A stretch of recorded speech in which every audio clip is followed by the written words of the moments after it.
তো দেখেন, use of be verb, এখানে একটা ডেফিনেশন দেওয়া আছে যে আমরা জানি ভার্ব হচ্ছে একটা সেন্টেন্স এর হার্টবিট।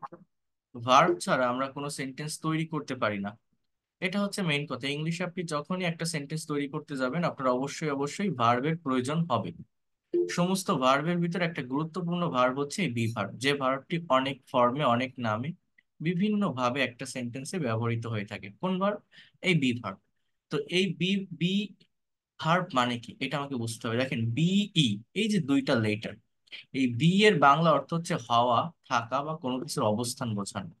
অর্থটা কি?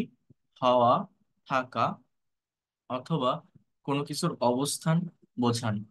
এবার দেখেন, বি নিজেই একটা মেইন ভার্ব, আবার ব্যবহারের উপর ভিত্তি করে এটি অনেকগুলো ফর্মে ব্যবহৃত হয়ে থাকে। কি বলছে যে বি নিজে একটা মেইন ভার্ব, আবার ব্যবহারের উপর ভিত্তি করে এটি অনেকগুলো ফর্মে ব্যবহৃত হয়ে থাকে। সেটা আবার কেমন? সেটা হচ্ছে, এখানে বিষয়টা আপনাদের একটু বুঝতে হবে। আহ বি এর present form am is are, past form was were, past participle form been, এবং প্রেজেন্ট পার্টিসিপল ফর্মটা হচ্ছে বিং।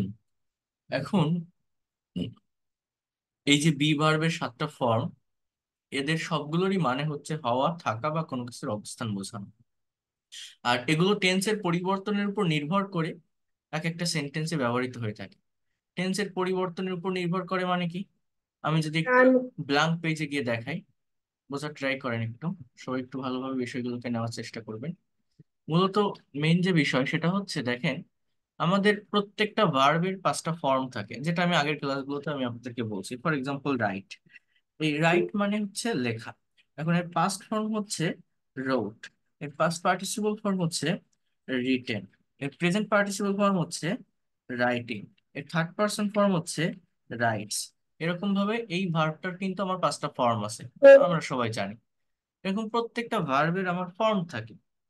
তো সিং মানে গাওয়া, এর পাস্ট ফর্ম হচ্ছে স্যাং, পাস্ট পার্টিসিপল ফর্ম হচ্ছে সাং, প্রেজেন্ট পার্টিসিপল ফর্ম হচ্ছে সিঙ্গিং, থার্ড পার্সন ফর্ম হচ্ছে ইট মানে খাওয়া, মনোযোগ দিন, এর পাস্ট ফর্ম হচ্ছে এট, পাস্ট পার্টিসিপল ফর্ম হচ্ছে ইটেন, প্রেজেন্ট পার্টিসিপল ফর্ম হচ্ছে ইটিং, থার্ড পার্সন ফর্ম হচ্ছে ইটস। আবার আমি যদি বলি ডু, এর মানে হচ্ছে করা, এর পাস্ট ফর্ম হচ্ছে ডিড, এর পাস্ট পার্টিসিপল ফর্ম হচ্ছে ডান, ডাজ না ডান। কি হবে? ডু, ডিড, ডান। এর কন্টিনিউয়াস ফর্ম হচ্ছে ডুইং, এবং থার্ড পার্সন ফর্ম হচ্ছে ডাজ। থার্ড পার্সন মানে কি? এই যে লাস্টে যেটা লিখছি, রাইট, সিংস, ইটস, এগুলো হচ্ছে প্রেজেন্ট ইনডিফিনিট টেন্সে বসে শুধুমাত্র। সাবজেক্ট যদি থার্ড পার্সন সিঙ্গুলার নাম্বার হয় তাহলে ভার্বের সাথে এটা বসে। হ্যাভ, এই হ্যাভ ভার্বের পাস্ট ফর্ম কি জানেন? Have, had. এর পাস্ট পার্টিসিপল কে? হ্যাড। পাস্ট ফর্মও হ্যাড, পাস্ট পার্টিসিপলও হ্যাড। এই দেখছেন, এই যারা এইসব বিন বি এইসব বলছে, যারা এগুলো জানেন, আপনি কখনো ইংলিশ শিখতে পারবেন না যতক্ষণ না পর্যন্ত এই বিষয়গুলো ক্লিয়ার হবে। সো হ্যাভ, হ্যাড, হ্যাড, এর যে প্রেজেন্ট পার্টিসিপল ফর্ম সেটাকে বলা হয় হ্যাভিং, এর থার্ড পার্সন ফর্ম হচ্ছে হ্যাজ। সো এরকম প্রত্যেকটা ভার্বের মতোই বি নামে একটা ভার্ব আছে। এই বি নিজেই প্রেজেন্ট ফর্ম, এটা একটু ভিন্ন। আবার এর প্রেজেন্ট ফর্ম হচ্ছে আমার এই এম, ইজ, আর। এই বি ভার্বের পাস্ট ফর্ম হচ্ছে ওয়াজ, ওয়ার। এর বাংলা অর্থটা কি? হওয়া বা থাকা। এটা ডিপেন্ড করে অবজেক্টের উপর। এর এর যে পাস্ট পার্টিসিপল ফর্ম সেটা হচ্ছে বিং, এর প্রেজেন্ট পার্টিসিপল ফর্ম বিং। আর থার্ড পার্সন ফর্ম গুলো এরকম হয় না, আপনার এই ইজ বা ওয়াজ, যেটা থার্ড পার্সন সিঙ্গুলার নাম্বার সাবজেক্টের সঙ্গে যায়, সেইভাবে আর কি বসাতে হয়। তো এই যে বি ভার্ব, এটার বাংলা অর্থ হওয়া বা থাকা। এটা অবজেক্টের উপর ডিপেন্ড করে আমাকে মিনিংটা বসাতে হবে, যে কখন হওয়া হবে এবং কখন থাকা হবে। যদি অবজেক্টে পার্সন থাকে বা নাউন থাকে, তাহলে বি এর মানে হওয়া, প্লেস থাকলে থাকা। অর্থাৎ যেমন আমি যদি একটা সেন্টেন্স বলি, মনে করেন আই রাইট, জাস্ট এই দুইটা ওয়ার্ডের মানে কি? আই রাইট, আমি লিখি। এখন আমি কি লিখি? For example, I write a letter, তাই না? আমি একটা চিঠি লিখি, কথাটা একটু বুঝবেন। তাহলে আমি কি বললাম? যে I right, I write a letter, আমি একটা চিঠি লিখি। এখন আই, এবার আমি যদি বলি বি, তাহলে এই দুইটা ওয়ার্ডের মানে হচ্ছে আমি হই বা আমি থাকি। এখন আপনি যদি বলেন আই বি আ ডক্টর, আমি হই একজন ডক্টর। আবার আপনি যদি বলেন আই বি ইন ঢাকা, এর বাংলা অর্থ হচ্ছে আমি ঢাকায় থাকি। অর্থাৎ এই বি এর দুইটা মিনিং, হওয়া বা থাকা, বাট এই বি হচ্ছে বেস ফর্ম বা রুট ফর্মের ভার্ব, আর প্রেজেন্ট ফর্মটা হচ্ছে মূলত অ্যাম ইজ আর। এই জন্য বি এটা বসালে যে ভুল হবে এরকম না, বাট এখানে প্রেজেন্ট ফর্মটা আমাকে বসাতে হবে যেহেতু এটা প্রেজেন্ট ইনডিফিনিট টেন্স। সো এখানে আমরা পার্সন বেঁধে এগুলো বসাই, যেমন আই অ্যাম আ ডক্টর, আমি হই একজন ডাক্তার। এইখানে আই না দিয়ে এখানে যদি হি থাকতো, তাহলে হি বি ইন ঢাকা, এখানে আমার কি হবে, হি ইজ ইন ঢাকা। যারা রাইট ফর্মস অফ ভার্ব করেন, রাইট ফর্মস অফ ভার্বের যে ব্ল্যাঙ্ক গুলো ফিল আপ করতে হয়, দেখবেন ব্র্যাকেটে বি দেওয়া থাকে। তো বি এর মানে কি, এই অ্যাম ইজ আর ওয়াজ আর এর ভিতর থেকে আমার ইউজ করতে হয়, বসাতে হবে। এবার খেয়াল করেন, তাহলে এই যে I am a doctor or he is in Dhaka, এটা I write a letter, subject I, write ভার্বের প্রেজেন্ট ফর্ম। তাহলে আই সাবজেক্ট, অ্যাম ভার্বের present form, he subject, is ভার্বের প্রেজেন্ট ফর্ম। কোন ভার্বের? বি ভার্বের। অর্থাৎ এর বাংলা অর্থ কি, হওয়া বা থাকা। তো এরা কোনো কন্টিনিউয়াস টেন্স না, প্রেজেন্ট ইনডিফিনিট টেন্স। ঠিক আছে। এরপর দেখেন আরেকটু বলছেন, আমি যদি এখানে বলি যে আমি একটা চিঠি লিখেছিলাম, তাহলে কি বলবো, I রোট a letter, I রোট a letter. এখন তাহলে আমি আমি ডাক্তার ছিলাম, তাহলে এম এর পাস্ট ফর্ম কি, was, I was a doctor. আমি ডাক্তার ছিলাম, তাহলে সে ঢাকায় ছিল, ইংলিশটা কি, he was in Dhaka, he was in Dhaka. অর্থাৎ আমার এই বিষয়গুলো বুঝতে হবে। এই দেখেন, এখন আমি যদি এটাকে ফিউচার টেন্সে লিখি, তাহলে ফিউচার টেন্সের স্ট্রাকচার হচ্ছে উইল প্লাস ভার্বের বেস ফর্ম। তাহলে আই উইল রাইট, এরকম হয় না? I will write a letter, Bangla অর্থ কি, আমি একটা চিঠি লিখবো। I will write a letter, Bangla অর্থ কি, আমি একটা চিঠি লিখবো। তাহলে আমি ডাক্তার হব, তাহলে এখানে আই উইল, এখন এই উইলের পরে আমার এই অ্যাম ইজ আর হবে না, এখন আমার বি হবে। বি মানে কি, হওয়া বা থাকা। তাহলে বেস ফর্মটাই বসবে, একদম রুট ফর্মটা বসবে। So I will be a doctor, আমি ডাক্তার হবো। এখন আমি যদি বলি আমি ঢাকায় থাকবো, তাহলে কি হবে, I will be in Dhaka, আমি ঢাকায় থাকবো। আবার দেখেন, আমি যদি পারফেক্ট টেন্সও লিখি, ফর এক্সাম্পল এটাকে আমি যদি বলি যে আমি একটা চিঠি লিখতেছি, I am writing a letter, এটা প্রেজেন্ট কন্টিনিউয়াস টেন্স। আমি একটা চিঠি লিখেছি, I have written a letter, I have written a letter. So এইভাবে এই সেন্টেন্স গুলো আমার হয়। এই রাইট লিখলাম, রোট লিখলাম, will write, then I am writing a letter, আমি একটা চিঠি লিখতেছি, I have written a letter, আমি একটা চিঠি লিখেছি। এরকম ভাবে I will be a doctor. এখন আমি যদি বলি আমি একজন ডাক্তার হচ্ছি, মানে ডাক্তার হওয়াটা আমার একটা প্রোগ্রেস বা প্রসেসিং এর মধ্যে আছে, তখন I am being a doctor. Be মানে কি, হওয়া বা থাকা, তাহলে বি এর কন্টিনিউয়াস ফর্ম বিং। আর এই আমটা, এটা আমার স্ট্রাকচারের আম, অক্সিলারি ভার্ব। আর এই বিংটা কার থেকে আসছে, এটা বি ভার্বের যে প্রোগ্রেসিভ ফর্ম বা কন্টিনিউয়াস ফর্ম, সেটা বিং। এখন আমি একজন ডাক্তার হয়েছি, আমি চিঠি লিখেছি, আই হ্যাভ রিটেন, তাহলে রাইট এর পাস্ট পার্টিসিপল কি, রিটেন, তাহলে বি এর পাস্ট পার্টিসিপল বিন, বি ডাবল ই এন। তাহলে আমি যদি বলি আমি একজন ডাক্তার হয়েছি, এখানে বিনের জায়গায় আপনি অন্যান্য ভার্বের ব্যবহার করতে পারেন, হওয়া অর্থে যে ভার্ব গুলো হয়। ফর এক্সাম্পল বিকাম হয়, হতে পারে। সো আই হ্যাভ, এই হ্যাভটা কি, আমার অক্সিলারি ভার্ব, কথাটা একটু বুঝবেন।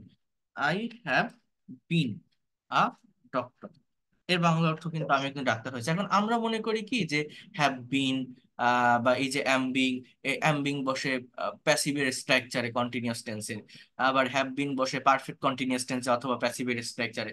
কিন্তু না, এই জায়গাটাতে কি, এগুলো কোনো ইয়ে না, আই মিন প্যাসিভ ভয়েসেরও কোনো সেন্টেন্স না, এটা অ্যাক্টিভেরই সেন্টেন্স। এবং এই বিংটা বা এই বিংটা কোনো অক্সিলারি ভার্ব না, এরা নিজেরাই এখানে মেইন ভার্ব, হওয়া বা থাকা অর্থে এগুলো বসে। আমি যদি বলি আমি ঢাকায় থেকেছি 2 মাস, এরকম আমি বলি না এরকম কথায় কথায়, আই হ্যাভ বিন, আমি 2বার ঢাকায় থেকেছি, I have been in Dhaka for twice. হ্যাঁ,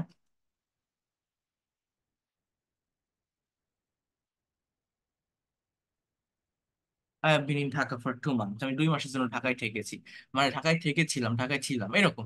সো আমি মেইনলি আপনাদের এই বিষয়টা বোঝাতে চাচ্ছি, প্রত্যেকটা ফাইনাইট ভার্ব বা মেইন ভার্বের যেমন 5টা ফর্ম থাকে, প্রত্যেকটা ভার্ব যেমন আমাদের আহ সবগুলো টেন্সের স্ট্রাকচারে আমরা ইউজ করতে পারি এক একটা ভার্বের ফর্মকে, ইন দ্য সেম ওয়ে আমরা এই অ্যামিজ আর অজায়ারকে আমরা অক্সিলারি ভার্ব বলে জানি, এবং আমরা মনে করি এরা কন্টিনিউয়াস টেন্স গুলোতে বসে। কিন্তু না, এই কনসেপ্টটা আমাকে বাদ দিতে হবে। এই কনসেপ্টটা বাদ দিয়ে আমাকে এটা বুঝতে হবে, এই অ্যাম ইজ আর অজায়ার এগুলো অন্যান্য সকল মেইন ভার্ব বা ফাইনাইট ভার্বের মতোই মেইন ভার্ব হিসাবে যে কোনো টেন্সের স্ট্রাকচারে যে কোনো সেন্টেন্সে বসতে পারে। এদেরও অন্যান্য সকল ভার্বের মতো নিজস্ব মিনিং আছে, নিজস্ব ফর্ম আছে।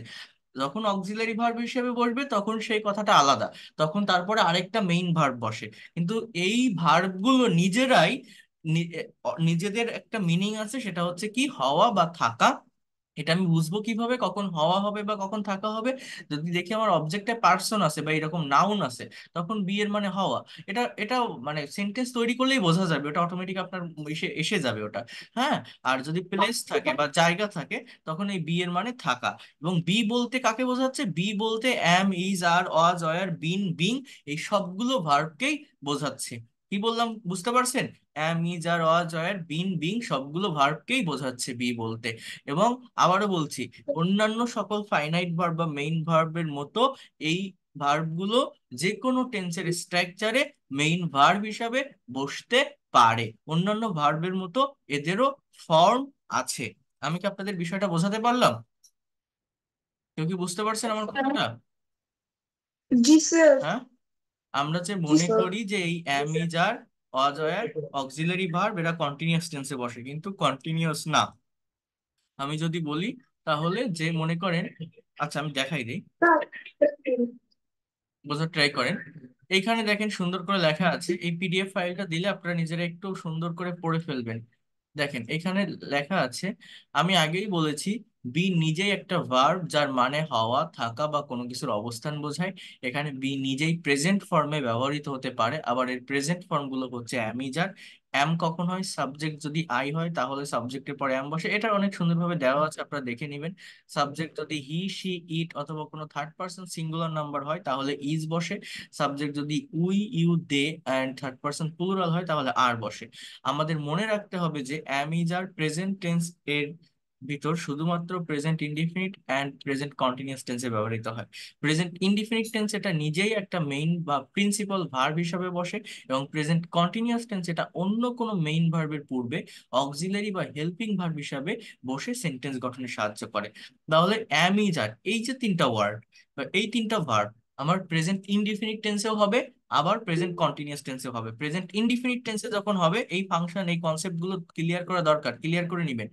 প্রেজেন্ট ইনডিফিনিট টেন্সে যখন হবে তখন আমার কি হবে? তখন আমার আহ এরাই মেইন ভার্ব থাকবে, অন্য কোনো ভার্ব কিন্তু এই জায়গাটাতে থাকবে না। যখন এটা প্রেজেন্ট ইনডিফিনিট টেন্সে হবে, এই অ্যামিজারটাই মেইন ভার্ব হিসাবে থাকবে। আমি কি বোঝাতে পারছি? আর যখন প্রেজেন্ট কন্টিনিউয়াস টেন্সে হবে তখন কি হবে? তখন আমার কি হবে বলেন তো? এদের পরে আরেকটা মেইন ভার্ব থাকে এবং তার সাথে আইএনজি থাকে। এরকম থাকে, কেমন সেটা? জি স্যার। সেটা হচ্ছে, খেয়াল করেন আগে এইগুলো একটু বোঝেন। Subject plus be verb plus noun or adjective বা কমপ্লিমেন্ট যেটাকে বলা হয়।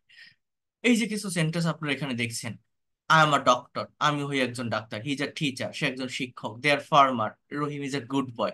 You are very smart girl, he is good at English. Karim is a scientist, Rupa is a beautiful girl. They are very intelligent. Robi is a good teacher, he is tall, he is very strong, his eyes colour is black. Bangladesh is a beautiful country. So এই sentence গুলো, এই প্রত্যেকটা sentence আমার কিন্তু অ্যাম, is, আর আছে। তাই বলে কি এরা কন্টিনিউয়াস টেন্সের সেন্টেন্স? এটা কি কোনো কন্টিনিউয়াস টেন্স? না। এরা কি? এরা কিন্তু, এগুলো সবই প্রেজেন্ট ইনডিফিনিট টেন্স। সবই কি?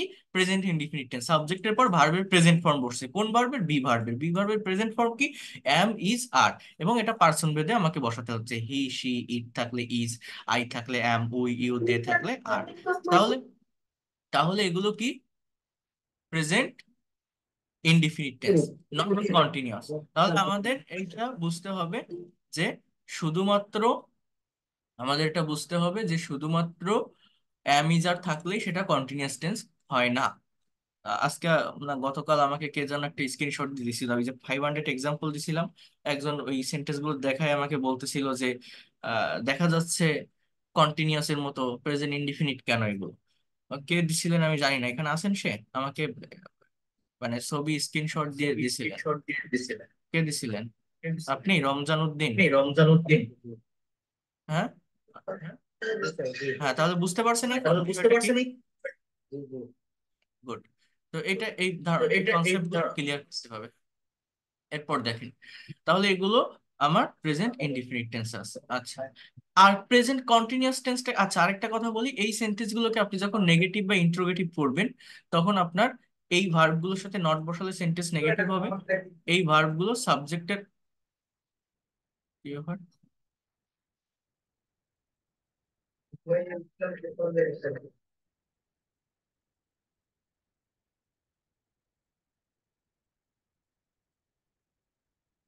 আচ্ছা, একটা মিনিট একটু ওয়েট করেন।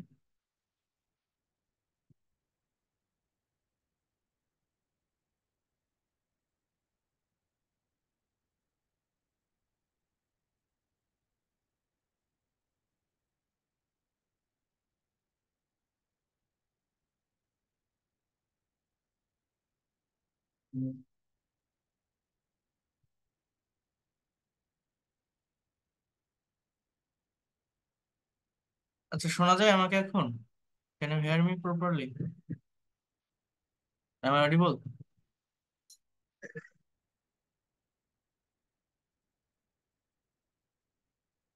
বলতে হ্যাঁ, আমাকে শুনতে পাচ্ছেন আপনারা? একটু বলেন তো। জি স্যার, শুনতে পাচ্ছি, মাঝখানে মিউট হয়েছিল মেবি। আচ্ছা, ঠিক আছে। আজকে আমার অনেক বেশি সময় হচ্ছে। আচ্ছা, ঠিক আছে। তো একটু দেখেন, বোঝা ট্রাই করবেন please.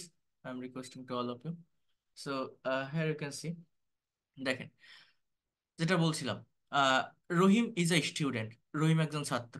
Rahim is not a student. রহিম ছাত্র নয়। Is Rahim a student? রহিম কি একজন ছাত্র? Isn't Rahim a student? রহিম কি একজন ছাত্র নয়? She is a beautiful girl. She is not a beautiful girl. Is she a beautiful girl? Isn't she a beautiful girl? অর্থাৎ এই সেন্টেন্স গুলোকে আপনি যখন নেগেটিভ করবেন অথবা ইন্ট্রোগেটিভ করবেন, তখন অক্সিলারি ভার্বের সাথে, মানে এই যে অ্যাম ইজ আর ভার্বটা আমার বসতেছে, এর সাথে নট বসালে সেন্টেন্স নেগেটিভ হবে। এই ভার্বটাকে সাবজেক্টের আগে আনলেই সেন্টেন্স আমার ইন্ট্রোগেটিভ হয়। এখন খেয়াল করেন আরেকটু, মানে বিষয়টি আরেকটু বোঝার ট্রাই করেন। সেটা হচ্ছে, দেখেন, সেটা হচ্ছে আমার কন্টিনিউয়াস টেন্সে কখন বসতেছে। এবার আসি এই বি ভার্বগুলো যখন প্রেজেন্ট কন্টিনিউয়াস টেন্সে অক্সিলারি বা হেল্পিং ভার্ব হিসেবে ব্যবহার করি। Subject plus am is are plus ভার্বের প্রেজেন্ট ফর্মের সঙ্গে আইএনজি প্লাস অবজেক্ট। কোথায় হচ্ছে এটা আমাকে বুঝতে হবে। He is playing football. Say football খেলতেছে। একটু বোঝেন, he is playing football. Say football খেলতেছে। তাহলে এই যে সেন্টেন্সটা আপনারা দেখলেন, এই জায়গায় ইজটা আমার অক্সিলারি ভার্ব বা হেল্পিং ভার্ব। এইখানে কিন্তু ওই যে আমি বললাম যে অ্যাম ইজারের বাংলা অর্থ হচ্ছে হওয়া বা থাকা, এইখানে কিন্তু এই ইজের কোনো অর্থ নেই। এরা কিন্তু জাস্ট সেন্টেন্সটা ওই টেন্সে বলার জন্য এবং জাস্ট নেগেটিভ বা ইন্টারোগেটিভ করার জন্যই ব্যবহৃত হচ্ছে। এখানে এই যে প্লে, যে শব্দটা প্লেইং, এইটা আমার মেইন ভার্ব, এবং প্লে মানে খেলা।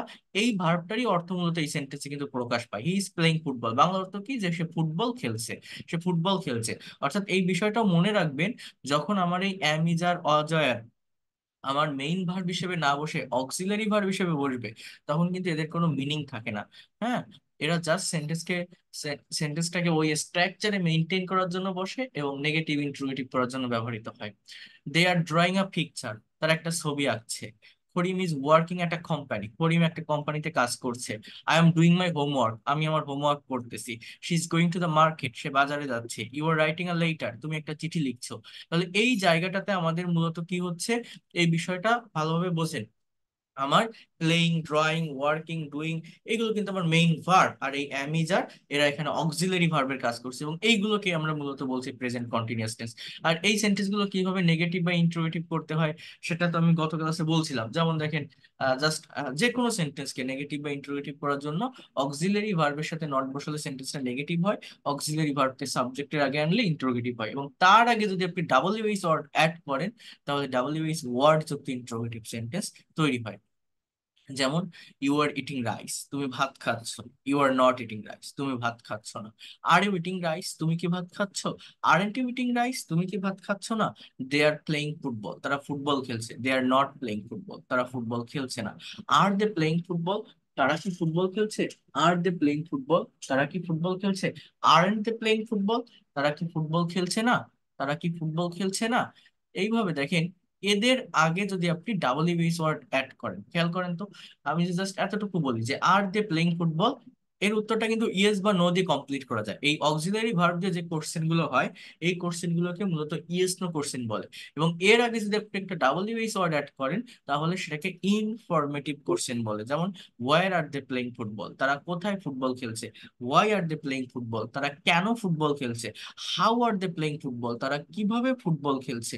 তারা কিভাবে ফুটবল খেলছে। Why aren't they playing football, তারা কেন ফুটবল খেলছে না।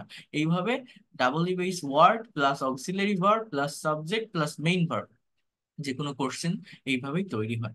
এবং একটা একটা সেন্টেন্সকে ঠিক কত ভাবে ভাঙা যায়, কতগুলো ওয়েতে বলা যায়, এই দেখেন, এটা দেখলে আপনি বুঝতে পারবেন কতগুলো সেন্টেন্স করা হচ্ছে একটা থেকে। দেখেন, he is driving a car, সে একটা গাড়ি চালাচ্ছে। He is not driving a car, সে গাড়ি চালাচ্ছে না। Is he driving a car, সে কি গাড়ি চালাইতেছে। Isn't he driving a car, সে কি গাড়ি চালাইতেছে না। Why is he driving a car, সে কেন গাড়ি চালাচ্ছে। Where is he driving a car, সে কোথায় গাড়ি চালাচ্ছে। How is he driving a car, সে কিভাবে গাড়ি চালাচ্ছে। Why isn't he driving a car, সে কেন গাড়ি চালাচ্ছে না। When isn't he driving a car, সে কোথায় গাড়ি চালাচ্ছে না। Where isn't he driving a car, সে, সরি, ওয়েন মানে সে কখন গাড়ি চালাচ্ছে না। Where isn't he driving a car, সে কোথায় গাড়ি চালাচ্ছে না। এরপর পাস্ট টেন্সে কি হয়, তাহলে আমার এই জিনিসটা ক্লিয়ার করতে পারলাম। আমার অ্যাম ইজ আর, এটা প্রেজেন্ট ইনডিফিনিট টেন্সেও বসে, আবার কোথায় বসে, present continuous tense. Present continuous. ঠিক আছে, দুটো জায়গাতেই বসে। প্রেজেন্ট কন্টিনিউয়াস টেন্স হলে ওর পর আরেকটা মেইন ভার্ব থাকে। প্রেজেন্ট ইনডিফিনিট টেন্স হলে ওইটা ছাড়া আর কোনো ভার্ব থাকে না, ওইটাই মেইন ভার্ব, যার বাংলা অর্থ হওয়া বা থাকা বসে। ঠিক আছে, এরপর দেখি পাস্ট টেন্সে। সো আমি আগেই বলেছি, বি নিজেই একটা ভার্ব, যার অর্থ হওয়া, থাকা বা কোনো কিছুর অবস্থান বোঝানো। প্রেজেন্ট ফর্ম অ্যাম ইজ আর, এবং এই ভার্বের পাস্ট ফর্ম হিসেবে ওয়াজ আর ব্যবহৃত হয়। ওয়াজ, আই, হি, শি, ইট, বা যে কোনো সিঙ্গুলার পার্সনের ক্ষেত্রে ওয়াজ বসে থাকে। আর প্লুরাল সাবজেক্ট হলে ওয়ার বসে, ইউ, উই, দে। এখন এই জায়গাটা ওই আগের মতোই হবে। অর্থাৎ মনে করেন এই যে সেন্টেন্স গুলো, he was a good boy, I was a teacher, they were players, Rahim was a doctor, you were happy, you were a smart girl, they were brilliant student, they they were wrong, he was ill, she was at home, Ruma was a tutor. এই সবগুলো সেন্টেন্সই আমার কিন্তু past indefinite tense, not continuous. সাবজেক্টের পর ভার্বের past form বসছে, ওয়াজ একটা মেইন ভার্বের পাস্ট ফর্ম। এবং এর বাংলা অর্থ কি ছিল, কোন ভার্বের, বি ভার্বের পাস্ট ফর্ম। আমার যে অজয়ের শুধুমাত্র পাস্ট কন্টিনিউয়াস টেন্সে বসে এরকম না, পাস্ট কন্টিনিউয়াস ওই সেম ওয়েতে হবে। মানে এই অজয়ের পরে যদি আরেকটা ভার্ব থাকে, তার সাথে আইএনজি বসে, তাকে পাস্ট কন্টিনিউয়াস টেন্স বলা হয়। অতীতে কোন একটা কাজ হচ্ছিল বা চলছিল বলছিল, তার কালকে পাস্ট কন্টিনিউয়াস টেন্স হিসেবে আমরা জানি, ধরা হয় আর কি। এরপর দেখেন, আমার ফিউচার টেন্স, এইটা আমাকে একটু ভালোভাবে দেখতে হবে। আমরা এখানে অনেক জায়গায় প্রবলেম ফেস করি। সেইটা কি, দেখেন, ফিউচার টেন্সে বি ভার্বের ব্যবহারটা কিভাবে হয়। আমরা জানি কোনো ভার্ব এর ফিউচার ফর্ম হয় না। যদি কোনো সেন্টেন্সকে ফিউচারে প্রকাশ করতে হয়, তাহলে মেইন ভার্বটা, অর্থাৎ যে ভার্বটা প্রেজেন্ট ফর্মে থাকে, সেই ভার্বের আগে শ্যাল বা উইল বসাতে হয়। তো আমি আপনাদের এটা বলছিলাম যে শ্যাল কিন্তু আই এবং উই, অর্থাৎ ফার্স্ট পার্সন সাবজেক্টের সাথে ছাড়া অন্য কোথাও বসানো যায় না। বাট উইলটাকে যে কোনো পার্সনের সঙ্গে ইউজ করা যায়, I, we, you, he, she, they, সব জায়গায় উইল বসানো যায়। এই জন্য শ্যালকে স্কিপ করে উইলের ব্যবহার করার চেষ্টা করবেন, সেটা বেশি ভালো হবে। তাহলে দেখেন, আমরা যদি এই বি ভার্বকে ফিউচার ফর্মে নিয়ে কোনো সেন্টেন্স করতে যাই, তাহলে স্ট্রাকচারটা মূলত উইল বি, মানে বি নিজে একটা মেইন ভার্ব, যার অর্থ হওয়া বা থাকা, উইল বি হবে বা থাকবে। যেমন দেখেন, it, I will be a doctor. এখন আমরা জানি যে shall be, will be future continuous টেন্সে বসে, কিন্তু না, এখানে বিটা মেইন ভার্ব। আমার ইনডিফিনিট টেন্সেও কিন্তু এটা বসতে পারে, আমাকে এটা বুঝতে হবে। আর কন্টিনিউয়াস টেন্সের স্ট্রাকচার কি, future continuous tense, subject plus shall be বা উইল বি প্লাস ভার্বের সঙ্গে আইএনজি, অর্থাৎ আরেকটা ভার্ব থাকে তার সাথে আইএনজি বসে। তাহলে I will be a doctor, আমি একজন ডাক্তার হব। He will be a teacher, সে একজন শিক্ষক হবে। ইট উইল বি ডেঞ্জারাস, এটা বিপজ্জনক হবে। দে উইল বি ফুটবলার, তারা ফুটবলার হবে। ইউ উইল বি টিচার, আর টিচার হবে, তুমি একজন শিক্ষক হবে। তো এইভাবে আমার এটা ব্যবহৃত হয়ে থাকে। এরপর দেখেন, যদি আমি নেগেটিভ করি, তাহলে আমার এখানে উইলটা অক্সিলারি ভার্ব। উইলের কন্ট্রাস্ট বা শর্ট ফর্ম উইল নট না বলে ওন্ট বলা হয় আর কি। যেমন, I won't be a doctor, আমি একজন ডাক্তার হব না। He won't be a teacher, সে একজন শিক্ষক হবে না। They won't be a footballer, তারা ফুটবলার হবে না। যদি আমরা ইন্ট্রোগেটিভ করি, আমাদের মনে রাখতে হবে এখানে ইন্ট্রোগেটিভ করার ক্ষেত্রে অনেকেই উইল বিটা একসাথে সবার প্রথমে নিয়ে আসে, যেটা একদমই ভুল। কারণ উইল হচ্ছে অক্সিলারি ভার্ব এবং বিটা কিন্তু আমার মেইন ভার্ব। যেমন সে কি ডাক্তার হবে, ইংলিশটা হচ্ছে will he be a doctor. সে কি একজন ডাক্তার হবে, হবে কি হবে, will he be a doctor. তারা কি ফুটবলার হবে, will they be footballer. Will you be a teacher, তুমি কি একজন শিক্ষক হবে। আর যখন আপনি নেগেটিভ ইন্টারোগেটিভ করবেন, যেমন won't he be a doctor, সে কি একজন ডাক্তার হবে না। ওন্ট দে বি ফুটবলার, তারা কি ফুটবলার হবে না। Won't you be a teacher, তুমি কি একজন শিক্ষক হবে না। এইভাবে আমাদের নেগেটিভ ইন্টারোগেটিভটাও করতে হয়।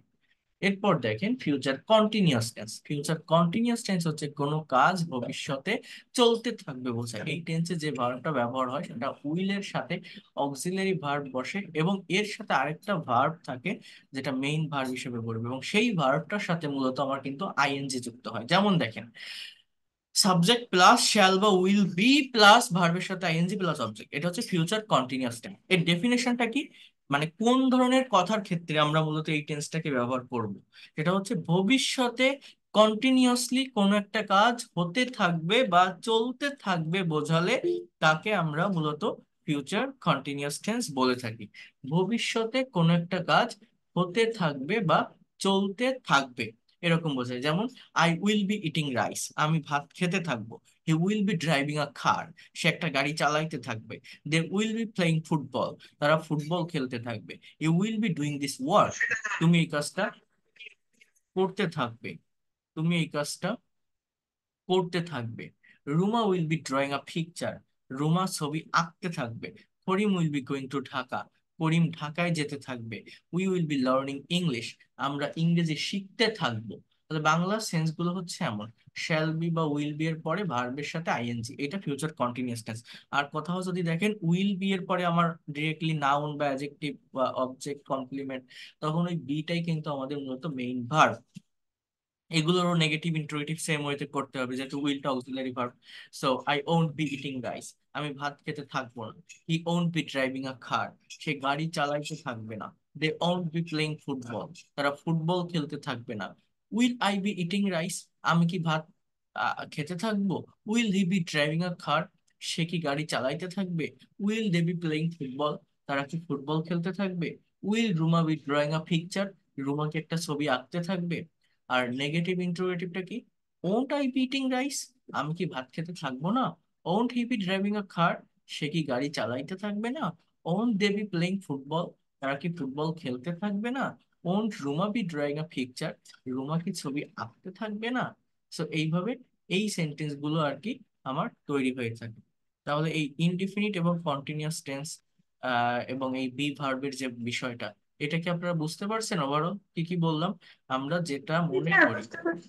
যে বুঝতে অ্যামি যার, পারছি। মানে আমরা যেটা মনে করি যে অ্যামি যার, অজয়ার বা এই শ্যাল বি উইল বি এরা শুধুমাত্র কন্টিনিউয়াস টেন্স গুলোতে বসে, কিন্তু না, এরা ইনডিফিনিট টেন্সেও বসে মেইন ভার্ব হিসাবে, এবং এদের অর্থ আছে অন্যান্য সকল মেইন ভার্বের মতোই। বুঝতে পারছেন, অন্যান্য সকল মেইন ভার্বের মতো এরা সব টেন্সের স্ট্রাকচারে বসতে পারে। আচ্ছা, এখন এই ডু ভার্বের ক্ষেত্রেও একই বিষয় ঘটে। ডু ভার্বটা আমরা অক্সিলারি ভার্ব হিসেবে ব্যবহার করি প্রেজেন্ট ইনডিফিনিট টেন্সের সেন্টেন্সে, যখন অন্যান্য ফাইনাইট ভার্ব গুলো থাকে। এখানে একটু খেয়াল করেন, এই ডু ডিড ডান ডুইং ডাস, এই যে ভার্ব, এই ডু ডিড ডান ডুইং ডাস, এই ভার্বটা আমরা যখন ব্যবহার করবো, একটু মিউট রাখেন please। আপনি কথা বলার সময় অন্যান্য মাইকগুলো কাইন্ডলি মিউট করবেন প্লিজ। হ্যাঁ, আমি একটু মিউট রেখে দিচ্ছি। তো দেখেন, এই এই ডু ভার্বের ক্ষেত্রে আমার যে বিষয়টা ঘটে সেটা হচ্ছে, আমরা জানি ডু মানে করা। ফর এক্সাম্পল, একটু বোঝেন, আমি একটু এইটা একটু দেখাই দেই যে আই ডু দা ওয়ার্ক, আমি কাজ করি। আই ডু দা ওয়ার্ক, আমি কাজ করি। ঠিক আছে, এখন আই ডিড দা ওয়ার্ক, আমি কাজ করেছিলাম। এখন আমি যদি বলি I have done the work, done the work, আমি কাজ করেছি। এখন আমি যদি বলি I am doing the work, আমি একটা কাজ করতেছি। এখন এই যে সেন্টেন্স গুলো আমি এখানে লিখলাম, এখন আমি যদি এই প্রথম সেন্টেন্স, এই প্রথমটাকে আমি যদি নেগেটিভ করতে চাই, আমার এই সেন্টেন্সের নেগেটিভটা কি হবে বলতে পারবেন আপনারা কেউ? এই প্রথম সেন্টেন্সটাকে আমি যদি নেগেটিভ, দেখছেন এই যে একজন বলবে হ্যাঁ কি হবে? I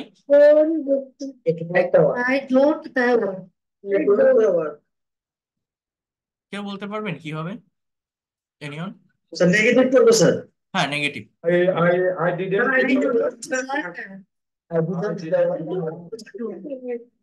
good.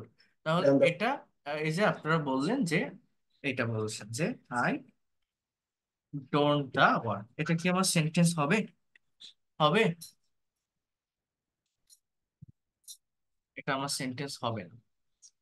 এই সেন্টেন্সটা নেগেটিভ হচ্ছে I don't do the work, অর্থাৎ এই উপরের যে ডু, এই ডু এর জায়গায় থাকবে।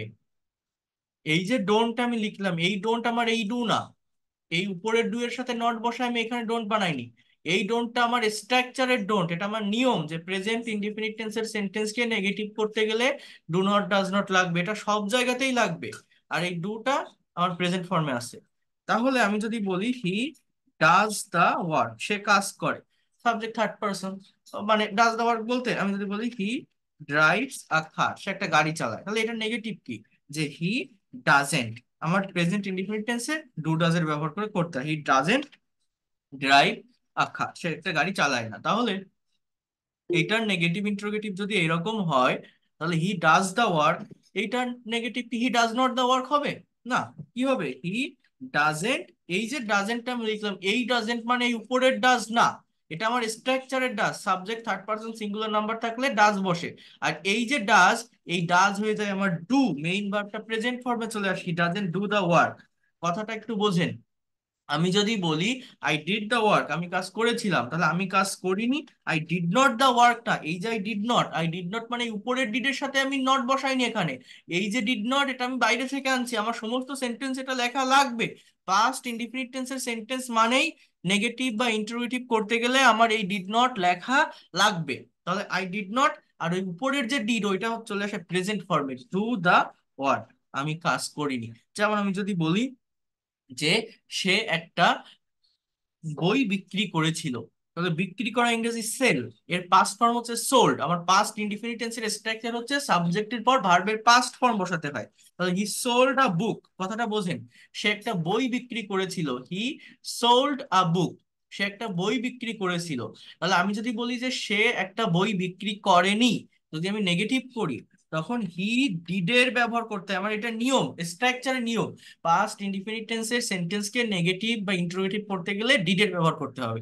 আর যখন ডিড আসবে অক্সিলারি ভার্ব হিসাবে, মেইন ভার্বটা আর পাস্ট ফর্মে থাকে না, মেইন ভার্বটা পাস্ট ফর্মে থাকে শুধুমাত্র মেইন সেন্টেন্সে বা অ্যাফার্মেটিভ সেন্টেন্সে।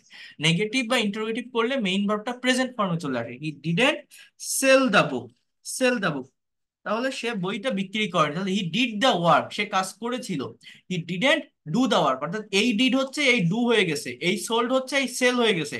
আর এই যে ডিডেন্ট, এই যে ডিডেন্ট, এটা কিন্তু আমার স্ট্রাকচারের ডিড, আমি বাইরে থেকে আমি নিয়ে আসছি স্ট্রাকচার, আমার নিয়ম এইটা।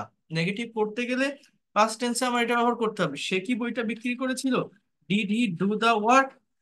তার মানে এইখানেও জিনিসটা সেম দাঁড়াচ্ছে, কথাটা বোঝেন। এই ডু মানে আমরা জানি করা, ডিড মানে করেছিল, ডান মানে করেছে। এটা অন্যান্য সকল মেইন ভার্বের মতো যে কোনো টেন্সে করা অর্থে যে কোনো ফর্ম হিসাবে আমি ব্যবহার করতে পারি, ব্যবহার করতে পারি। কিন্তু এই ডু ডাজ ডিড আমরা জানি যে প্রেজেন্ট এবং পাস্ট ইনডিফিনিট টেন্সের সেন্টেন্স গুলোকে নেগেটিভ এবং ইন্টারোগেটিভ করার জন্য ব্যবহৃত হয়। তো যখন এরা নেগেটিভ ইন্টারোগেটিভের জন্য ব্যবহৃত হয়, অর্থাৎ যখন এই do does did auxiliary verb হিসাবে বসে, তখন কিন্তু এদের আর কোনো মানে থাকে না, এর মানে যে করা ওই মানে কিন্তু থাকে না। যেমন মনে করেন, কথাটা একটু বোঝেন, আই লার্ন ইংলিশ, দেখেন আমি ইংরেজি শিখি, এই সেন্টেন্সটা কোন টেন্সে আছে? প্রেজেন্ট ইনডিফিনিট টেন্সে। এখন আমি যদি বলি যে ডু ইউ লার্ন ইংলিশ, এই যে একটা সেন্টেন্স আমি লিখলাম, ডু ইউ লার্ন ইংলিশ, এই সেন্টেন্সটার বাংলা অর্থ কি? যে তুমি কি ইংরেজি শেখো, তুমি কি ইংরেজি শেখো। এখন লার্ন মানে কি? শেখা। এখন ডু মানে কি? করা। ডু এর বাংলা অর্থটা কি? কর, একার এটা করা। কিন্তু এই সম্পূর্ণ সেন্টেন্সের ভিতরে আমি তো ডু লিখছি, বাট ডু এর কোনো অর্থ কি আমার এই সেন্টেন্সে প্রকাশ পাচ্ছে? কোনো অর্থ প্রকাশ পাচ্ছে না। ডুটা জাস্ট সেন্টেন্সটাকে ইন্টারোগেটিভ করার জন্য বসছে। মেইন ভার্বটা কি, অর্থ কার প্রকাশ পাচ্ছে? এই লার্ন মানে শেখা, এটা যে তুমি কি ইংরেজি শেখো। ডুটার অর্থ প্রকাশ কখন পায়? যখন এই ডু মেইন ভার্ব হিসেবে বসে। যেমন আই ডু দা ওয়ার্ক, আমি কাজ করি। তুমি কি কাজ করো? Do you do the work, এরকম হবে। তুমি কি করো? What do you do. আমরা বলি না হোয়াট ডু ইউ ডু, কেন বলি? একটা ডু অক্সিলারি ভার্ব, এটা আমার সব জায়গাতে লাগবে। আরেকটা ডু মেইন ভার্ব, যেটা করা। এই হচ্ছে মেইন বিষয়। তাহলে ডু ইউ লার্ন ইংলিশ, তুমি কি ইংরেজি শেখো? তার মানে কি এই ডু ডিড ডান এগুলো আমার মেইন ভার্ব হিসাবে যে কোনো টেন্সের স্ট্রাকচারে বসলে করা অর্থে আমার অর্থ দিবে। বাট যদি অক্সিলারি ভার্ব হিসাবে বসে, অক্সিলারি ভার্ব হিসেবে বসলে এটা শুধুমাত্র প্রেজেন্ট পাস্ট ইনডিফিনিট টেন্সে বসে, তখন কিন্তু এদের কোনো অর্থ দেয় না। এরা জাস্ট সেন্টেন্সকে নেগেটিভ বা ইন্টারোগেটিভ করার জন্য ব্যবহৃত হয়। অর্থটা মূলত যে মেইন ভার্ব থাকে আরেকটা, ওইটাই দেয়। এই হ্যাবের ক্ষেত্রেও বিষয়টা সেরকম। হ্যাভ মানে কি, হ্যাবের অ্যাকচুয়াল যে বাংলা অর্থ, এই অর্থটা কি? আমরা জানি যে হ্যাভ মানে আছে। আমরা কি জানি হ্যাবের বাংলা অর্থটা কি? যে হ্যাভ মানে আছে, সয়কারে সে আছে। যেমন মনে করেন আমি যদি বলি আই হ্যাভ আ বুক, আমার একটা বই আছে। কথাটা একটু বুঝবেন। আই হ্যাভ আ বুক, কি লিখলাম? যে আমার একটা বই আছে। এখন আমি যদি বলি যে আমি ফুটবল খেলেছি মাঠে, তাহলে I have played football in the field. এখন হ্যাভ এর মানে তো আমরা জানি আছে। এখন এই যে সেন্টেন্সটা আমি লিখলাম, আমি মাঠে ফুটবল খেলেছি, এখানে কি এই হ্যাভ এর কোনো অর্থ প্রকাশ পাচ্ছে? সেন্টেন্সটা প্লে মানে খেলা, এই ওয়ার্ডটার অর্থ কিন্তু মূলত আমার প্রকাশ পাচ্ছে। হ্যাভ এর কি কোনো অর্থ দিচ্ছে? দেয়নি। কারণ কি? এই হ্যাভটা প্রেজেন্ট পারফেক্ট টেন্সে বসছে এবং এখানে একটা অক্সিলারি ভার্ব হিসেবে বসছে। এখানে আমার যে মেইন ভার্ব আছে, অর্থটা মূলত এই মেইন ভার্বই দেয়। কিন্তু এই সেন্টেন্সটাতে আই হ্যাভ আ বুক, এটা কি কোনো প্রেজেন্ট পারফেক্ট টেন্সের সেন্টেন্স? না, এটা কিন্তু প্রেজেন্ট ইনডিফিনিট টেন্সের সেন্টেন্স। সাবজেক্টের পরে এই হ্যাভ, ভার্বের প্রেজেন্ট ফর্ম। তাহলে এই হ্যাভের বাংলা অর্থ হচ্ছে আছে। তাহলে এইটা যদি আপনি নেগেটিভ করেন, এটা এটা আপনি এভাবে করতে পারেন যে I have not played football, আমি ফুটবল খেলিনি। কিন্তু এইটা যদি নেগেটিভ করেন, আমরা এরকম বলি না আই হ্যাভ নট এ বুক, আমার বই নেই, এটা বলা ভুল। এই সেন্টেন্সটা ভুল, এইভাবে বলা যাবে না। যেমন আমি যদি বলি যে আই গো টু স্কুল, এটাও কোন tense? Present indefinite tense. Bangla অর্থ কি? আমি স্কুলে যাই। তো আপনি কি এটা নেগেটিভ এইভাবে করেন? I go not to school, I go not to school, এরকম কি আমরা বলি? না। আমরা এটা নেগেটিভ কিভাবে করি? যে I don't go to school, তাই বলি না? বা আই ডু নট, বা আই ডোন্ট কি গো টু স্কুল। তাহলে এইখানে আই হ্যাভ নট কেন বলবো আমি যদি গো নট না বলি? হ্যাভ তো মেইন ভার্ব, গো মেইন ভার্ব, এটাও প্রেজেন্ট ইনডিফিনিট, এটাও প্রেজেন্ট ইনডিফিনিট, হ্যাভ নট কেন বলবো? তাহলে আমার বই নেই, এটা এইভাবে বলতে হয় I don't have a book, I don't have a book. আমরা অনেকে এগুলো করি, হ্যাভ নট হ্যাড নট ব্যবহার করি। তো কারণ আমরা, কিন্তু এই হ্যাভ নট বসানো যাবে কখন? যখন এই হ্যাভ অক্সিলারি ভার্ব হিসেবে বলবো, যখন আরেকটা মেইন ভার্ব থাকবে এই পারফেক্ট টেন্সের স্ট্রাকচার গুলোতে। এই হচ্ছে মেইন বিষয়। এই অক্সিলারি ভার্বের কনসেপ্টটা ক্লিয়ার না করতে পারলে প্রফেশনাল হতে পারবেন না, ভালোভাবে এগোনো যায় না। এগুলো প্রচুর পরিমাণে দরকার হয়। এই যে do verb, be verb, have verb, এরা হচ্ছে ইংলিশ ল্যাঙ্গুয়েজের একটা ফাউন্ডেশন, একটা ভিত্তি। যে কোনো সেন্টেন্স আপনি তৈরি করতে যান, লিখতে যান, কমনলি এদেরকে কিন্তু আমার ব্যবহার করতে হয় বা করতে হবে। তো এই জন্য এদের এই ছোট ছোট ফাংশন গুলো, এগুলো কিন্তু খুবই সিলি মিস্টেক, বাট এই মিস্টেকটা আমরা প্রচুর করে থাকি। এই জন্য এই ক্লাসটা আমার দেখানো। আপনারা কি বুঝতে পারছেন আমি কি বললাম, আমার কথাগুলো? হুম, বিষয়গুলো বিষয়গুলো ধরতে পারেন? আমি কিন্তু টেন্সের ক্লাসে আজকে দুই তিনটা চারটা ক্লাসে আমি নিচ্ছি। এই টেন্স কিন্তু আমি 1 2 দিন দেখাচ্ছি না, আমি কিন্তু দেখাতেই আছি। এবং একদম যত দিন যাচ্ছে তত আমি কিন্তু এর ভিতরে ঢুকতেছি। হ্যাঁ। তো এই ফাংশন গুলো কিন্তু ক্লিয়ার করতে হবে আপনাদের। আমি কিন্তু শুধু স্ট্রাকচার দেখায় চলে যাইনি। কথা কি বুঝতে পারছেন? জি স্যার। তো এই জন্যই ক্লাসগুলো আপনারা রেকর্ডটা পেলে আরেকবার দেখবেন। এবং আমি আপনাদের আরেকটা বিষয় একটু বলে রাখি। সেটা হচ্ছে গত ক্লাসে আমি আবারও বলছি, প্রথমে তো অনেকে জয়েন করে পারেননি। গত ক্লাসে আমি যে 500 এক্সাম্পল দিয়েছিলাম টেন্সের, ওই এক্সাম্পলটা যারা প্র্যাকটিস করেন নাই, ওইটা একটু দেখতে হবে, প্র্যাকটিস করতে হবে। এর মেইন রিজনটা কি আমি বারবার বলছি, যে আমরা অনেকেই টেন্সের স্ট্রাকচার জানি, বুঝি যে এটা প্লাস এটা প্লাস এটা এরকম টেন্স বা এরকম সেন্টেন্স। কিন্তু আমরা, আমাদের মাদার টাং বেঙ্গলি, আপনি যখনই প্রাইমারি লেভেলে এসে ইংলিশে একটা কথা বলতে যাবেন বা লিখতে যাবেন, যাবেন আপনার ব্রেনে আগে বাংলাটা চলে আসে। তো আমরা অনেক সময় এই জিনিসটা বুঝতে পারি না, কোনো কিছু বাংলায় ভাবলে সেটা ইনস্ট্যান্টলি ইংলিশে কিভাবে বলবো, কোন টেন্সের ভিতর যাবে এটা আমরা ধরতে পারি না, দ্বিধাদ্বন্দ্বে পড়ে যায়। আমি এরকম একটা সেন্টেন্স ভাবতেছি, বলতে চাচ্ছি, কিন্তু কোন টেন্স হবে আমি বুঝতে পারতেছি না, অথচ আমি টেন্সের কিন্তু সব স্ট্রাকচার জানি। তো এই প্রবলেম গুলো যাদের হয়, আপনারা যদি ওই 500 এক্সাম্পল অফ টেন্স ওই ফাইলটা স্টাডি করেন, তাহলে এই ধরনের প্রবলেম থেকে আপনারা ওভারকাম করতে পারবেন। প্রচুর এক্সাম্পল আছে, বাংলা আছে, ইংলিশ আছে, আপনারা দেখলে বুঝতে পারবেন যে একটা সেন্টেন্স কেমন হলে সেটা ইংলিশে কোন ধরনের স্ট্রাকচারের ভিতর যায়, এবং এটা পড়া অনেক দরকার, অনেক গুরুত্বপূর্ণ। ওইটা যদি আপনারা পড়েন, ওইখান থেকে আমি আপনাদের কিছু এক্সাম নিব, আমি কিছু সেন্টেন্স দিব ট্রান্সলেশনের জন্য, যেটা আপনাকে আইডেন্টিফাই করে সঠিক টেন্সে লিখতে হবে। এই জন্য ওইটা একটু আপনারা কমপ্লিট করে ফেলবেন। আমি কি বোঝাতে পারছি? আমি যে জি স্যার। ফাইলটা পাঠিয়েছি, 500 এক্সাম্পল অফ টেন্স, আর এই বি ভার্বের পিডিএফ ফাইল আমি পাঠিয়ে দিব, ডু ভার্ব, হ্যাভ ভার্ব। আমরা নেক্সট আমার ক্লাসে একটা প্রশ্ন ছিল, আলোচনা করব। জেলস হয়ে যাবে? হ্যাঁ বলেন, কি প্রশ্ন? প্রশ্নটা হচ্ছে যে আমরা অ্যামিজন কে বিভার হিসেবে ব্যবহার করলাম, হ্যাঁ তো নেগেটিভ করলাম, am not, is not, was not, এভাবে দিলাম। হ্যাঁ তো আর হ্যাভ এবং ডু ভার্বে আমরা এক্সাম্পল হিসেবে ডু, ডু এর সাথে নট বসিয়ে তারপরে হ্যাভ মূল ভার্বটা রাখলাম। সেক্ষেত্রে এম ইজ আর ওয়াজ এর ক্ষেত্রে ওটাকেই তো আমরা, ওটার সঙ্গে এম এর সঙ্গেই নট নেগেটিভটা বসালাম। সেক্ষেত্রে তো আমরা অন্য কিছু ইউজ করলাম না। এটা একটু বুঝাই দিলে একটু ক্লিয়ার হতো আমার। এটা হচ্ছে আমার ডু ভার্বের যে ফর্মগুলো আছে, do, did, done, doing, Dutch. আমি কি বলছি যে এরা প্রেজেন্ট ইনডেফিনিট টেন্সকে নেগেটিভ করার জন্য ব্যবহৃত হয়, বা ইন্ট্রোগেটিভ করার জন্য অক্সিলারি ভার্ব হিসেবে ব্যবহৃত হয়। এটা আমার নিয়ম, এটা আমার রুলস, তাই তো? এখন আপনার প্রশ্নটা আমি ধরতে পারছি, সেটা হচ্ছে, হ্যাঁ ওয়েট করেন আমি বলছি। আপনার প্রশ্নটা হচ্ছে, আপনি যখন অ্যামিজ আর কেউ মেইন ভার্ব হিসেবে ব্যবহার করছেন, তখন সেখানে নেগেটিভ করার জন্য ডু নট, ডাজ নট কেন ব্যবহার করছেন না, তাই বলছেন তো? জি অ্যাম জি নট, জি। ইজ নট, আর নট কেন বলছেন? এর মেইন কারণ হচ্ছে এই অ্যাম ইজ আর, এটা হচ্ছে ভার্বের প্রেজেন্ট ফর্ম। বি ভার্বটার রুট ফর্ম বা বেস ফর্ম, এই বেস ফর্ম আর প্রেজেন্ট ফর্ম জিনিসটা আলাদা। আমি কিন্তু যখন ফিউচার টেন্সে বা মডাল ভার্ব দিয়ে সেন্টেন্স করব, তখন কিন্তু ক্যান অ্যাম, ক্যান ইজ, বা উইল অ্যাম, উইল ইজ বসাচ্ছি না, বসাচ্ছি কি বসাচ্ছি? বি বসাচ্ছি, will be, can be, should be, shall be, এইগুলো বসাচ্ছি। কারণ কি? কারণ এটা প্রেজেন্ট ফর্ম, এটা বেস ফর্ম। বেস ফর্ম আর প্রেজেন্ট ফর্ম জিনিসটা আলাদা। সবগুলো ভার্বের আমার একই থাকে, মানে বেস ফর্ম বা রুট ফর্ম যেটা, সেটাকে আমরা প্রেজেন্ট ফর্ম হিসাবে জানি। যেমন এই পাশে যে ফর্মগুলো, এই রাইট, সিংস, ইটস, এগুলোকে আমরা প্রেজেন্ট ফর্ম হিসাবে জানি। কিন্তু এখন কি দেখলেন, এটাকে বলে থার্ড পারসন ফর্ম। এটা প্রেজেন্ট ইনডিফিনিট টেন্সের subject third person singular number এটা বসে, এবং V1 V2 এর ক্ষেত্রে V5 এটা আসে। তো এরকম ভাবে আমার এই বি ভার্বটা একটু ডিফারেন্ট। আমি আবারও প্রথমে এটা আমি বলে নিয়েছিলাম আপনাদের যে সবগুলো ভার্বের ফর্মের মতো এদেরও 5টা ফর্ম আছে, বাট এটা একটু ডিফারেন্ট, এদের অর্থটাও একটু ডিফারেন্ট। সেটা হচ্ছে হওয়া বা থাকা। এবং এইখানে যে এই do not, does not, did not বসে না, এর যে কারণ সেটা হচ্ছে এই ভার্বটাকে আর ভাঙা যায় না। যেমন আমি যদি ডাজ বসাই, আমি নেগেটিভ করার ক্ষেত্রে ডাজ বসাই, সেটা ডুতে নিয়ে আসতে পারতেছি, কিন্তু এই ভার্বটাকে ভাঙা যায় না এখানে। মানে এই ভার্বটা মনে করেন, আমি বলছি যে হি গোস টু স্কুল, সে স্কুলে যায়, কথাটা বোঝেন? আমার নেগেটিভ কি?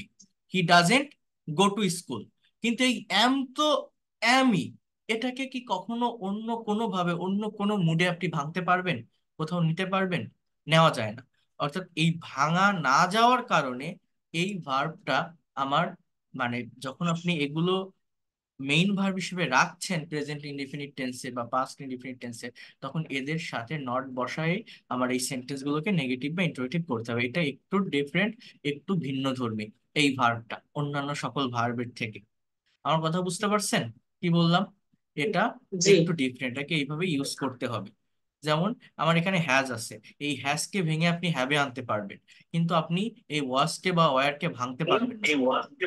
এই এই এই হ্যাজ কে ভেঙে হ্যাবে আনতে হ্যাবে আনতে পারবেন মানে কি জানেন? এই দেখেন এটা অনেকে, আমরা জানি তো সব ভার্বের মানে বি3 হচ্ছে এরকম, মানে এই যে ডু থেকে ডাজ। কিন্তু আমরা কি এখানে এখানে হ্যাজ বসালাম কেন? আমি তো এরকম এরকম হ্যাভস লিখতে পারতাম, বাট এই হ্যাভস তো আর এটা থার্ড পারসন ফর্ম না, আমার হ্যাজ হচ্ছে থার্ড পারসন ফর্ম। তাহলে দেখেন, এই দেখেন এই ফাংশন আমরা জানি। এই দেখেন আমি যদি বলি যে he has a car, subject third person singular number হলে ভার্বের এই থার্ড ফর্ম বসে, ওই থার্ড পারসন ফর্ম বসে। তাহলে হি হ্যাজ আ কার মানে কি, তার একটা গাড়ি আছে। এখন আমি যদি বলি তার গাড়ি নেই, আমার এরকম লিখতে হবে হি ডাজেন্ট। আর যখন আমি ডাজ বসাবো, এই ডাজও থার্ড পারসন, আবার এই হ্যাজও থার্ড পারসন, তাহলে পরপর দুটো থার্ড পারসন ফর্ম বসানো যাবে না। তাহলে আমার এখানে হি ডাজেন্ট, এই হ্যাজটা প্রেজেন্ট ফর্মে চলে আসবে, he doesn't have a car, he doesn't have a car. অর্থাৎ এরা অন্যান্য সকল ফাইনাইট ভার্বের মতো কাজ করতে পারে, ভার্বের ফর্মের পরিবর্তন হতে পারে, উম, এই ফর্মগুলোকে ভাঙা যেতে পারে, বাট এই am is are authentic verb. এগুলো হচ্ছে ভার্বের প্রেজেন্ট ফর্ম বি ভার্ব থেকে এটা আসছে, এটার মেইন নাম হচ্ছে বি। আপনি যদি এই সেন্টেন্সটাতে আপনি ডু ব্যবহার করতে চান, ডাজ ব্যবহার করতে চান, সেটা কিভাবে করা যায় জানেন? যেমন দেখেন আমি যদি বলি হি বি আ ডক্টর, সে একজন ডাক্তার। হ্যাঁ, তো এইভাবে যদি আপনি লেখেন, মনে করেন হি না লিখে এখানে আমি যদি আই লিখি, আই বি আ ডক্টর, আমি হই একজন ডক্টর, এখানে I don't be a doctor, এরকম আহ, যদি আপনি বলেন, এই সেন্টেন্সটাও কিন্তু আপনার ভুল না। কিন্তু আমি তো এখানে প্রেজেন্ট টেন্সে বি বসাই না, বসাই কারণ আমার এই বি এর আবার একটা প্রেজেন্ট ফর্ম এখানে দেওয়া, সেটা হচ্ছে অ্যামিজার। এই জন্য ওইটার সাথে ডু নট ডাজ নট লেখা যায় না, ওটাকে আর ভাঙা যায় না। আমার কথা বুঝতে পারছেন? যদি এখানে বি ভার্বটা থাকতো বা বি এর যদি কোনো থার্ড পারসন ফর্ম আলাদাভাবে দেওয়া থাকতো, যেমন আমি এইটা থার্ড পারসন ফর্ম, কিন্তু সবগুলো থার্ড পারসন ফর্ম আলাদা, কিন্তু এই যে থার্ড পারসন ফর্ম আছে, এই কোনো থার্ড পারসন ফর্ম, আমি কিন্তু এই ইজ আর ওয়াজ লিখছি কেন? যেহেতু আমার ওইটা সিঙ্গুলার প্লুরাল হিসেবে যায়, সেইভাবে লিখছি। এমনি বলতে কোনো থার্ড পারসন ফর্ম আলাদাভাবে কিন্তু নেই, যেমন এটার থার্ড ফর্ম আছে, এটার প্রোগ্রেসিভ ফর্ম আছে, কিন্তু থার্ড পারসন ফর্ম যেমন এই হ্যাভ এর হ্যাজ, ডু এর ডাজ, এই অ্যামিজারের কোনো আছে কিছু? নেই কিন্তু। আমার কথা কি বুঝতে পারছেন কি বললাম? তো এই জন্য ওইটাতে আমার যখন ওটা মেইন ভার্ব হিসেবে থাকবে, ওইভাবেই আমাকে লিখতে হবে। তাহলে আমার কথাগুলো